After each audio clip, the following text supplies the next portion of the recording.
Alright, who's next? Oh boy, I can't wait, can't wait.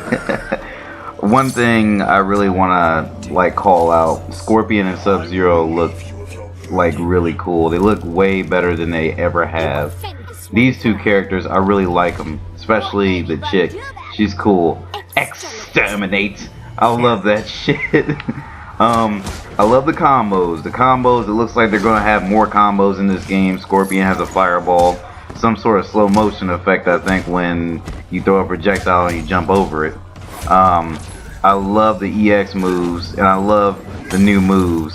Scorpion's new heat up move, it's not really new, it was in MK versus DC. These two characters fight really cool. I like the little kid. The little kid is brutal as hell. The insect lady, she's cool too. I like the spider legs, they're really nice touch. The swords, I'm glad they put the swords back in the game with Scorpion. Sub-Zero has his little ice weapons. I love how Scorpion just sort of jumped off the tree. Yeah, here's something I'm concerned with. I hope you can block the interactable items, and I hope they leave you, you know, in a negative stance. Like, in Injustice, they were unblockable, and it just kind of felt sloppy. That move was sick. And like I said, that little kid is sick as hell, especially at the end of this. I love that counter. It makes more sense than Sub-Zero's other thing. Scorpion summons a devil and fucking... Look at that. Look at these new moves that would have been so much better in MK9. Well, no, not so much better. They should have been in MK9. This game looks way better, not just because it's 10, it's in PS4 graphics, but it just looks better, you know? It looks like there's going to be a lot of combo opportunities that don't seem forced. The X-ray combos make a lot more sense. Well, no, not really after seeing that, but yeah. These finishers are going to be tight. That little kid's fucking crazy. Look at this. This guy is just titty twisting Scorpion, and Scorpion's just going to take all his fucking anger out on Sub-Zero. Look. Man, I just hope they don't update this game a lot like MK9. It really ruined my experience. But I am very hyped for it. I'm going to get it. I'm going to play it for a while. That is assuming if it's not, you know, a complete waste like Injustice. Okay, hey everybody. I know it's a real low resolution picture, but whatever.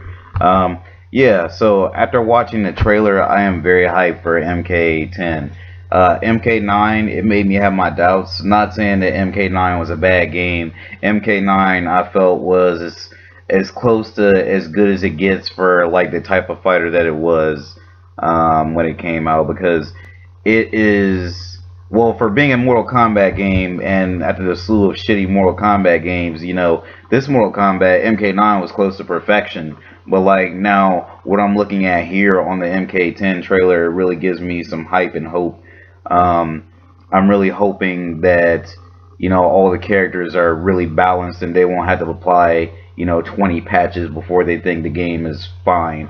Like for instance, myself, I was a Kung Lao player. People say he was OP. I mean, I played with Scorpion, Kung Lao. I played with a couple people. Scorpion, Kung Lao, Smoke, Noob, Ermac at times, but I played with Kung Lao too. Then they nerfed Kung Lao because he was too OP. I could deal with him then, and then they did some shit where they sort of buffed him, then they nerfed him again, I believe it was.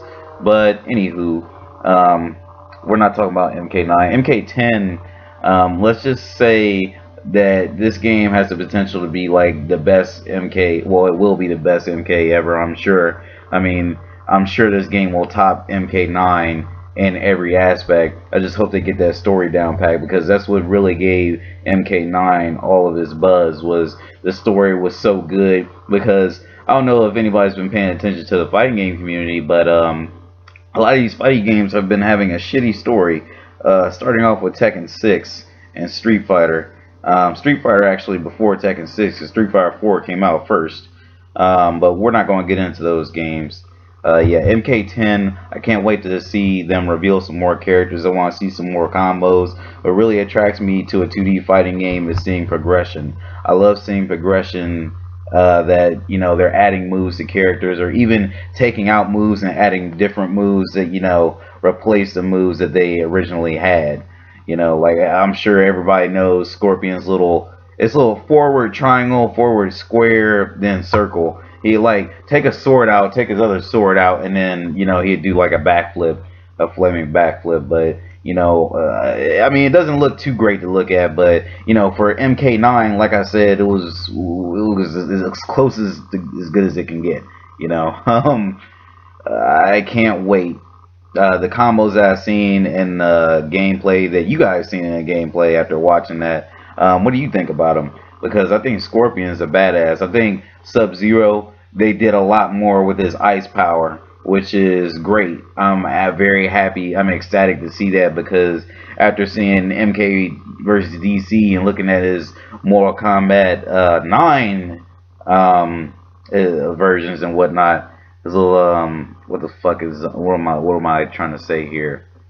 Oh well, I'll think of the word later. Yeah, the little versions of him on the previous games, he's using ice, but it kind of looks stupid. Like MK versus DC, he would fall on the ground and shatter and teleport behind somebody, and he like make a fucking ice cube above somebody and smash it over their heads. And MK9, he got a bit better, but some of the stuff like that ice clone stuff, I never got how. I touched your ice clone, so I'm gonna turn into ice. I guess it makes more sense that he has a shield now. The two characters that came out, I want to know their names. The two new characters, the three new characters that we saw, I believe it was three, or maybe it was four. I think I've seen another girl, but the insect girl she's pretty cool. She has the little spider legs coming out of her back. She can fly. She looks exterminate. Oh man, she looks cool. The little kid seems brutal as hell. Another thing that I'm looking forward to is seeing all those character intros, because that's another thing I love about 2D fighting games that they like add is character intros. That's why I like Blaze Blue. I like Guilty Gear's intros too. But things that are added to 2D fighting games, that's what attracts me to them. I'm attracted to 2D fighting games that add shit into them besides supers or a bullshit mechanic that doesn't really make a difference to anybody. Ultra Street Fighter 4. But I'm really waiting on some 3D fighting games. I was really hoping that Tekken Cross Street Fighter would be announced in E3, but I guess I'm gonna have to wait till the Tokyo Game Show, that or the ALU show. Tekken Cross Street Fighter, I want to see. Virtua Fighter 6. Fuck Dead or Alive 5 and Bloody Roar 5. I was really hoping it would make a comeback sometime soon, but at this point I guess it's hopeless. But at least we can dream, right? But I think I'm about to call this video call it quits because I've run out of stuff to talk about. Other than this game looks great. I just hope those fucking interactables aren't unblockable, because that is ridiculous on Injustice. That's why I stopped playing Injustice. That's why I want to sell Injustice, because of the simple fact that those things are ridiculous. I know you can turn them off, but it's just a simple fact they put it in there. I just can't get over it. But that's it for me, guys. You guys have a great night, and I hope you enjoy E3 and the Tokyo Game Show coming up. Later.